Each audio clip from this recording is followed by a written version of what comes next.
So today we're Henning here, Henning Pauli, HP, that's why the channel name. Today we're talking about the new Tonex modeler. Why? What's wrong with the old one? Well, it was a bit slow on Macs for reasons. Couldn't do certain things, and IK Multimedia revamped the whole Tonex suite. Previously, there was one app, which I think was totally fine, and within the app you could say, I want to just play my Tonex shit. I want to go to the library and then get stuff and put it on my pedals. Or I want to model something. Well, now those are three separate applications because apparently you wanted that and they listened. The modeler has been greatly improved. Primarily three big things as far as I can see. I didn't read any, sheets or whatever or talking points because we don't do this here. One, batch processing. Previously, when I did about 20 profiles, it took a week. I have a 9,000 euro Mac over in the other studio, but their training, whatever the AI training for the profiles, was really primarily aimed at working with NVIDIA processing, meaning you had to have a nice NVIDIA graphics processor, which was used for the AI training or machine learning or whatever you want to call it. Because NVIDIA is the prime candidate tool for AI type processing. And that meant that my super highly powered silicone chip didn't really do a lot. So it took about, on the middle quality, about an hour per amp profile, which meant it took about a week to do like 20. It was very, very cumbersome. But had I had the batch processing, that would have been cool, meaning you do all the profiles, so you run it through an amp, get your sound, do the profile, next, so you do all the capturing, and then overnight say, please do my processing, and you just go away, have a bite to eat, and 2 days later, all your profiles are ready. That would have been nice. Now they added that. Super cool. I'm going to show you how that works, because even though you have a slower processor, that's really good. They also added IR loading on each screen, because I like to do profiles with amp and cap and capture that sound in the moment, which to me makes sense. But a lot of people like to do the amp only, and therefore then just what you would get is a very shitty sound unless you're monitoring with an IR somewhere else. But now in the modeler, you can apply IRs so that what you're hearing is much closer to what you're getting in the end, but you're only doing the DI sound of the amp. That's a really, really cool feature. What else? There were other things. Can remember? And most certainly, they sped up processing on Macs, which we're going to test now. Or the other thing they did is, instead of having the basic, medium, and advanced training, it's now a combined, it's always the best possible training. So you can't really pick that anymore. One way I was thinking to get around the processing times was simply get a PC specifically for that process. So I worked with the nice folks from Creative Devices. This video is not sponsored by Creative Devices, by the way. I'm going to make a sponsored video about this thing at a later date. But this laptop has balls. So the idea was, build me a laptop, a PC, and I don't want to work on PC, but this thing, which is really rather nice, has i9, I don't know how many processors. It's got 8 terabyte of SSD storage, I think 64 gigs or something of RAM. It's a really behemoth-y kind of beast, and most certainly it has the NVIDIA graphics card, which with the new modeler will do the profiling, processing, machine learning for a single profile in about 3 minutes or something, Kagan said from Creative Devices. And I think we can trust Kagan because he's a nice guy. So I have this if I really want to blast through profiling, but can it now be done without you wanting to kill yourself on Mac is the big question. And we're going to find out. I'm going to show you. But if you're running PCs and you like PCs, creative device is something you should be looking at, because with its i9 mega processor, I don't even know how many cores, and RAM and 8 terabyte of internal storage, this thing clocks in at maybe like 2200, and you can even get your logo on it. A comparable Mac, which isn't really fair to say comparable, will run you like $4,000 easily, probably more like 5, because Apple's crazy when it comes to RAM and hard drives. But for today, what we're doing is we're testing this on my Mac Mini M4 Pro. Clocks in at about $1,600. It's not the most ridiculous machine, but it's a pretty ridiculous machine for what it is. I'm recording everything here in Cubase. As you can see, we're now on the screen and we're going to the model. And you can see there's Tonex to play. There's the Tonex editor for making your presets and putting stuff on your actual hardware. And there's the modeler. So we click on that. And you can get rid of these screens, but it's showing you, the new stuff. So there's the capture list. So you can just put all the captures in it. Let's do this. And then there's the training queue. So as your captures are done, you throw it in the queue and then you go have a bite to eat, right? We're skipping this. So I've got nothing in the list and nothing in the queue. I tried it once. We're going to hit new capture. And now we can say amp and cap, complex rig. Don't really know why that would matter too much, but okay. Only a stomp box, that's relevant. An amp only, that's relevant because you want to put IRs on it internally here, which you now can. And stomp and an amp. You can say whether it's guitar, but we want amp and cap. That's what we're doing. So let me show you the setup. It's rather on the complicated side. Camera setup here is even more complicated, but let's ignore that. And here we are. So I'm going to show you what we're going to hear. The speakers are connected to Virtual 3 and 4 on my console. So on this console right here, it's right there. That's where we're hearing it. I'm doing this so we can also record it, right? Relatively straightforward. The guitar is plugged into number 1. That's that blue cable from Summer Cable right there. Also pretty straightforward, right? And that's coming from this Balaguer Seraph. See, blue cable going into the interface, not into the amp. Okay, that then goes out of line 1 into a reamp box. Why do we need this box and can't go straight into the amp? Well, because we want to get it back down to instrument level from line level. So this is line level, right there. See this cable coming out? Yep. That goes into this reamp box. Could we use others? Absolutely. Do I trust the Tonex capture? Absolutely. So we're going to go in here and out in the back, right here, it goes into the amp after it has been converted to instrument level. And it goes into the amp.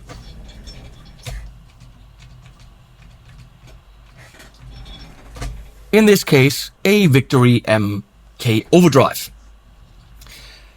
That then can, of course, be mic'd or whatever, right? You can do 2 microphones if you wanted to.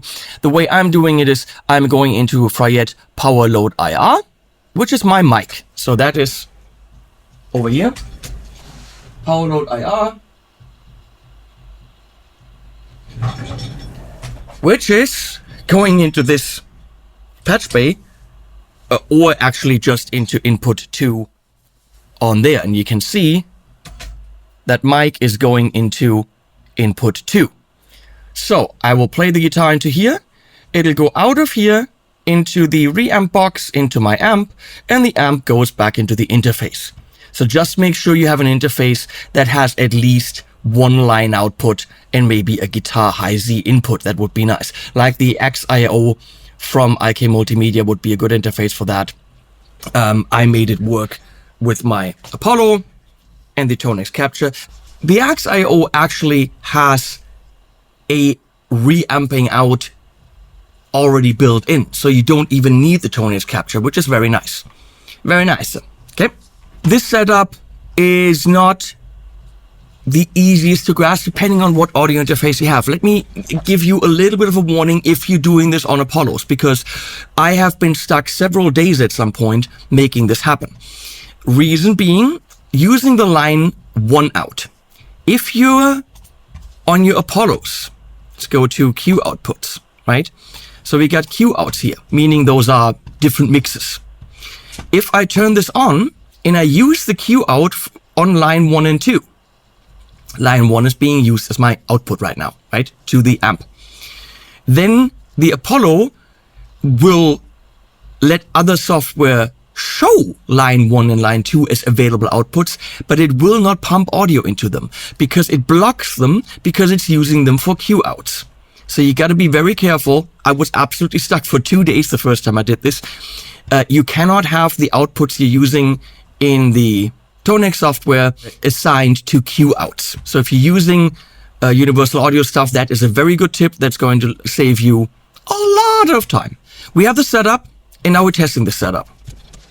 Taking the Serif. So that's just the input level. It's technically irrelevant if you're actually using the built-in sounds from Tonex. You don't really need a guitar for this. But to set up your amp, you probably want to fiddle around with the guitar.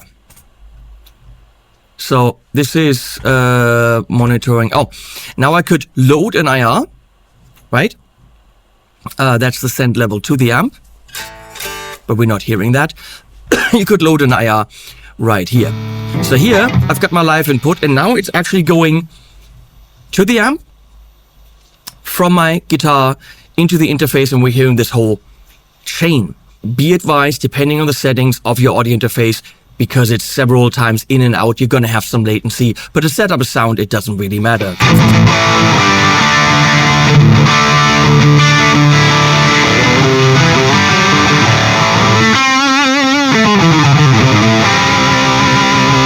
So you can see, if I only did the amp without a cap, I have an IR applied, of course, in the power load IR. I could load an IR right here, enable IR. Don't know why I can't do this right now. Not sure. Because I don't know how that works. Just can't even click on the, I don't know. So you could also, if you want to set up your amp, you can pick a file.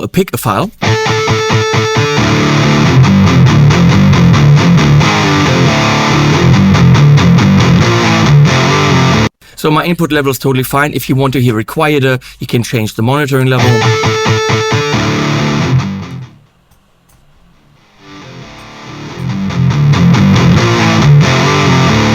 That's the sound I want. Great. Okay. Now we can capture. And while that's happening, we can put in some information. So let's do that. And I'll keep the monitoring up so you can hear what the capture is. But I'm going to speed it up with the clock in the corner.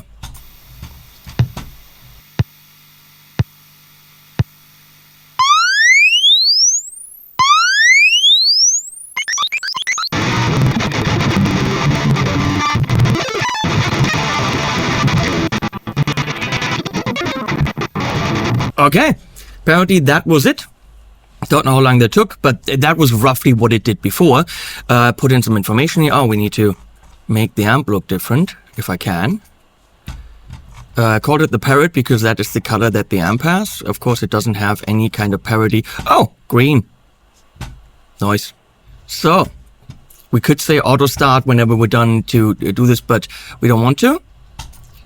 So now we got it in here. We could now go to the clean channel, do different setups, go to the lower gain settings, and so on, and do all the different captures for an hour or two, and then run all the training, which you don't want to be here for that. You can go to the mall. Now I picked this, we're sticking with the one, can trash it, change it. What is this? Captured on? What? Oh, I can archive it to train later. Nice, but I don't want to. I put it in the queue. And now I'm going to say start all. And again, I'm going to put a timer in. It'll estimate how long it takes, but it'll likely do that wrong.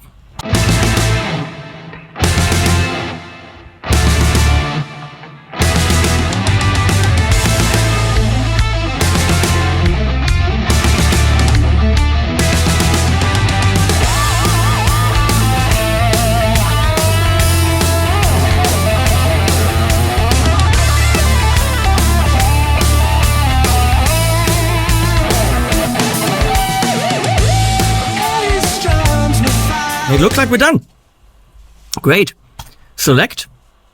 Finalize. Go through the setup again. That's where my guitar goes. Next. Now, we can contrast and compare. Now, this was not fast. Apparently, if you're using this is done in like 3 minutes. So the NVIDIA thing is still real, and using a PC is a good idea, which is why I have this. If I really want to do loads of profiles, captures, and all that stuff, I will install all the stuff on here and just run it, on the thing that is better for amp captures. But because of the batch processing now, it's not as big of an issue because I can actually go and do this overnight. I could just do all the capturing and then the processing overnight. So here is my model, and I'll show you. Well, we could do the file that they give you.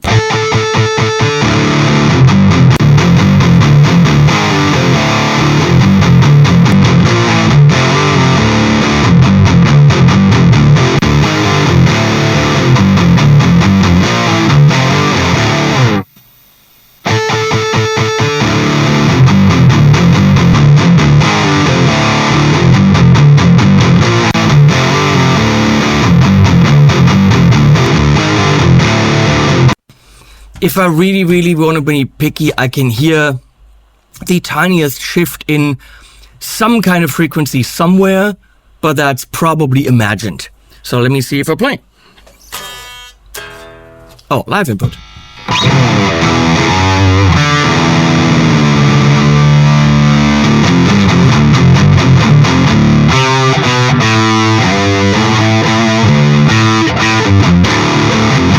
Something like that.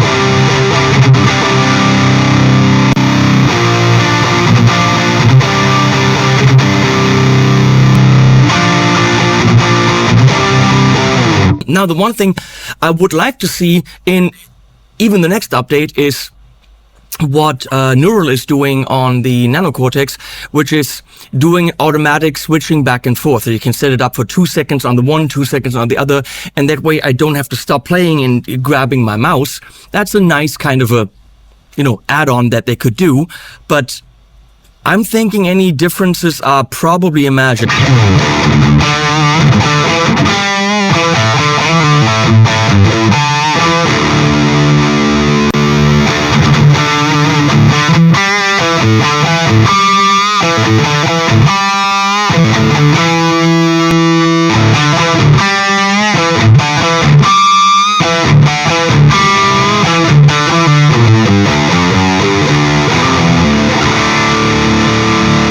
I mean, realistically, that's that sound of the amp. If there is a 2% difference in frequency response somewhere, it is not anything that in a live or even recording situation is going to matter.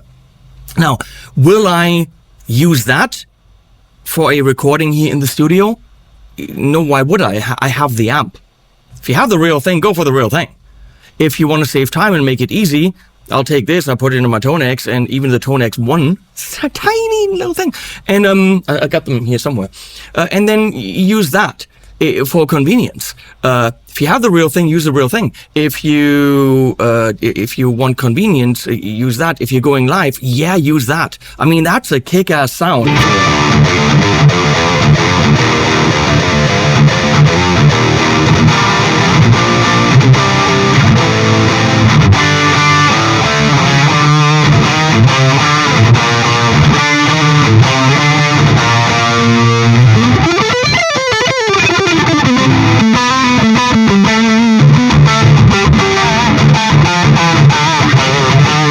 So there you have it. I click next. There's all my information that I already put in. Finalize. And now I can say open Tonex. Oh, there it is. And it's loaded in Tonex. And then you can put it in your pedal and all that shebang. Yeah, all good. Close. Thank you. There we go. There it is. It's called the Parrot. I might even make this available for anyone who wants to check it out. I don't know how to do that. I'll figure it out. Just put it up online for free. And that's it. The new Tonex modeler has been greatly improved with some really time-consuming features. Faster processing on silicone, still not fast enough, but definitely some really cool updates that make batch processing for people wanting to do loads of captures a lot easier, because last time I did this, it was a week of my time and I never wanted to do again. Now I could do all the captures and then just go away and have a bite. That's it. Thanks IK for being friends. This was an unpaid video. They just asked me, hey, can you do this? I'm like, yeah, sure, can do this. And we're gonna put animals at the end as always.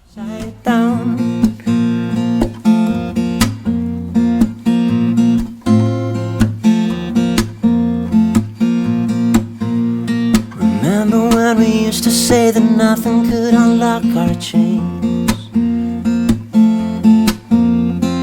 Now it seems like all those painful efforts have been made in vain. The fairy tale is ending here, the hero doesn't get his way. I disconnect the telephone as hope has finally gone astray.